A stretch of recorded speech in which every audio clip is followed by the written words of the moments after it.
quick DIY. All you need is a full-size brake pedal from Le Monster or wherever you shop at, and a socket. Remove the two nuts from the bottom. Slide that little piece off. Come on. Alright, here we go. Alright, now you slide the brake pedal off. It's easier to put that little piece on first. I figured that out. Trial and error.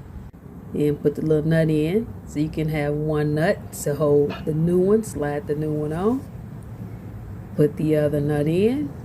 Finger tighten both little nuts. Then take your little socket. Tighten both the little nuts up. There you go. Voila. Quick.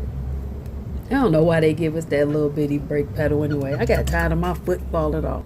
But here you go. Only take a couple minutes to do.